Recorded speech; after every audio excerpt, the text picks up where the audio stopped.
Hello, I'm with Pat. Hi, Pat. Hi, John. How are you? Pat is my second favorite Licata group teammate right now. She's number two. Normally she's number one, but she's been wearing me out lately, just wearing me out. My my tire tracks are getting threads are getting worn thin. But There's good reason for that. yeah, I'm sure that's the way it is. But today is our rendition of Licata Live. It sure And is. you're with two Licatas, That's right. Pat Licata and John Licata. Hey, the first thing I want to mention is we got a couple events coming up. One is at the Point in Lake of the Woods on Halloween evening at 5 o'clock. We'll be there giving out a ton of candy. We sure will. Ton of Oh, we candy. have to call and tell them we're going to be there. I forgot Okay. all about that. Sounds like you got something to do today, Pat. Finally. Sounds like I have something to do. But we'll be at We'll be the at the Point. point giving out There'll be candy. probably 500 or 600 little kids, and we'll have plenty of You nice. know what? We have 1,000 pieces of candy already. You've already gotten it. Yeah. That's good. Did I buy them yet? Was I the one who got them, or No, and I'm not telling you where they are. They're hidden.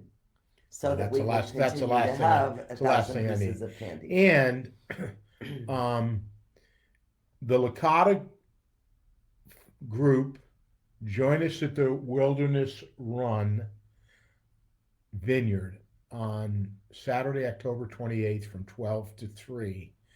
Licata/events.com. If any of you are interested in that, You have to you register, must please. register. We'll have Licata. wine tasting. There'll be food vouchers. It's a lot of fun.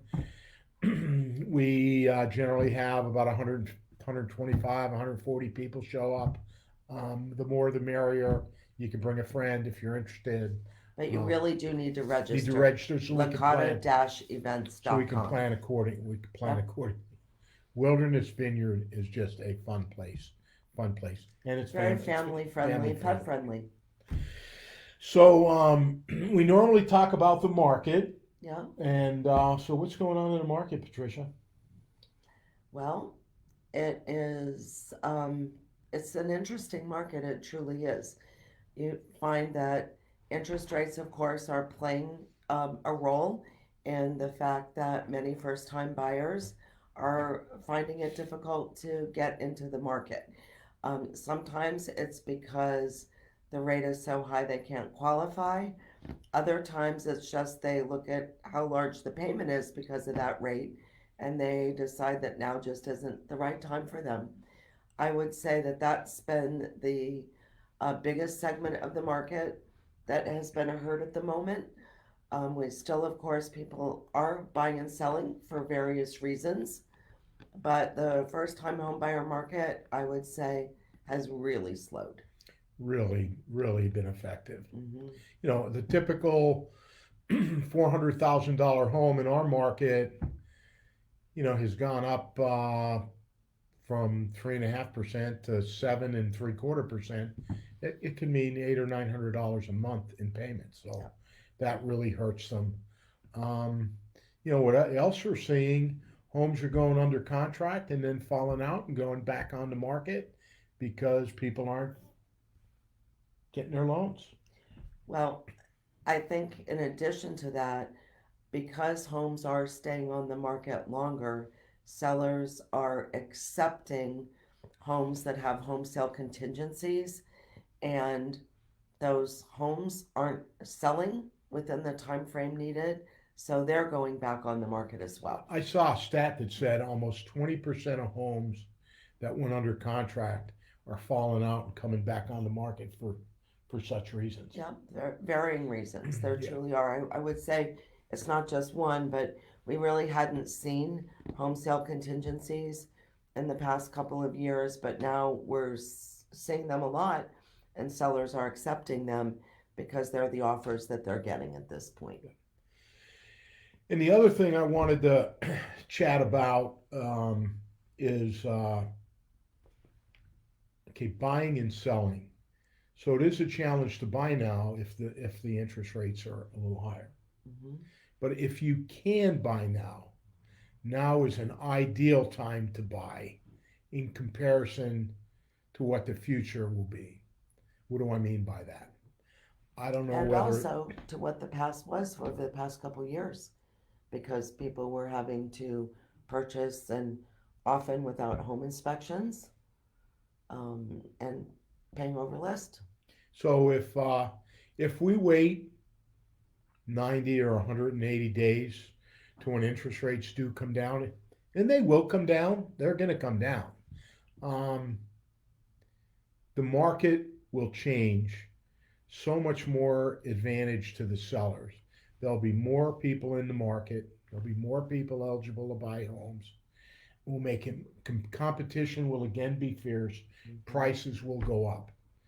So yeah, if you can purchase in the 7% environment that we have today, interest rate or more percent that we have today, if you're able to work your way through that, Mm-hmm.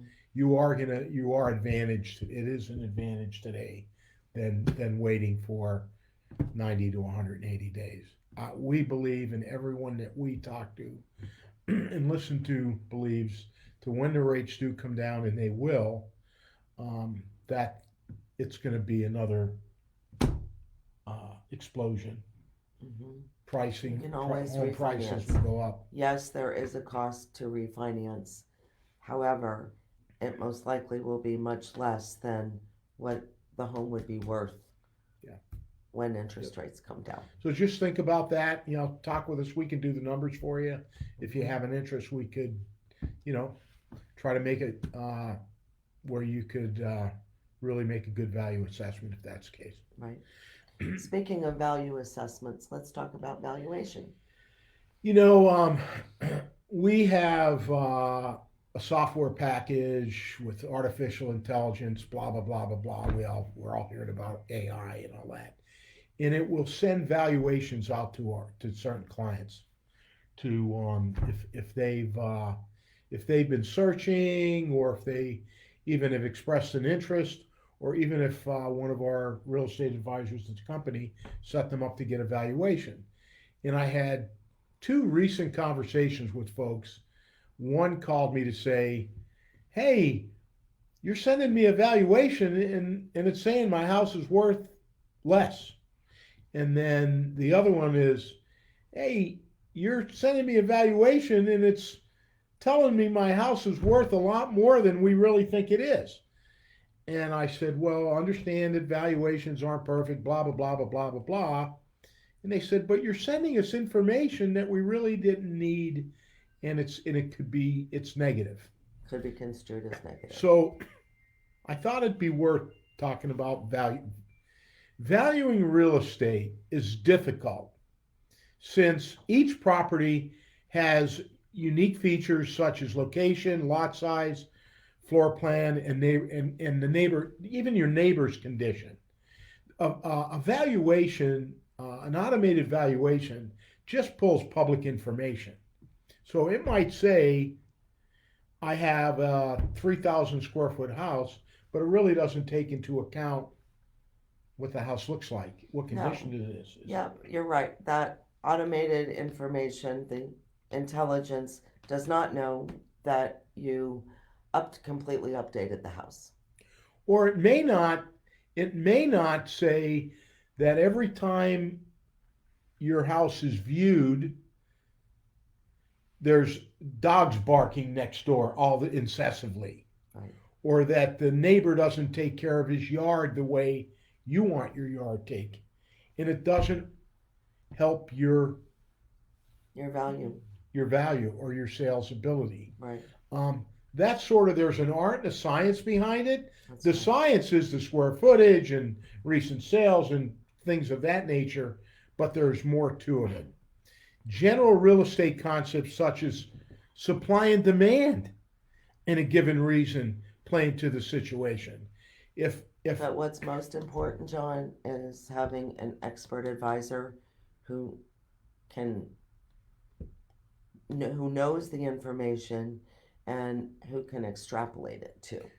It's really important because if you're only looking at comps, for example, that's old data, it's all and comps is and that's what they look comps at. is everything in the rearview mirror. Yeah, It doesn't take into account that there's five buyers vying for your looking for a house in your neighborhood, and your house is the only house that is suitable to them. That's right. So there's a lot that goes into it.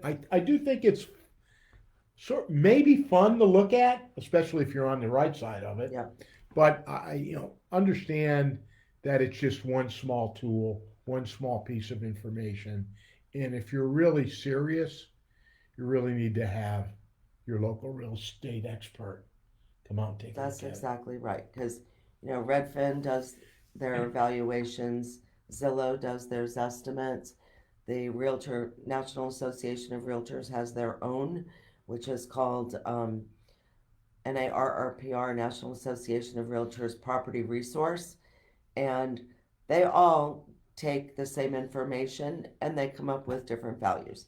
The RPR report cracks me up because it will say um, the value of a property is between 450 and 550,000. Okay, that's $100,000 range. Like anybody can do that. So it just goes to show you that even the resources that we have as realtors, really, what they're saying is we don't really know. It's probably between this areas depending upon what the condition is. So in the bottom line is valuing a home has a number of factors that goes into it. There is a science to it, but there's an art to it. And Absolutely. it's understanding and having a real estate advisor, having an agent that you trust and knows the market that can sort through and discern hmm what what. what the actual estimated value is, and no one knows exactly. It takes one person to absolutely fall in love with your home, but a expert advisor will at least give you typically a range that they think it will sell in. Um, I can also say, putting on my listing agent hat here for a moment, that if you price your house way too high, and you typically are in control as the seller of the price that your home is listed at, if you price it out of the ballpark, 99% of the time it will end up selling for less than it would have if it were priced appropriately when it first went on the market. Hopefully that makes sense to you. If it doesn't make sense, it doesn't matter because That's that's the just a truth. that's just a fact. That's Yep, just a fact. that is a fact. Well, that's Licata Live for today. You have anything else you want to say? Nope, just hope you guys have a great day. Have a great day. Thank you.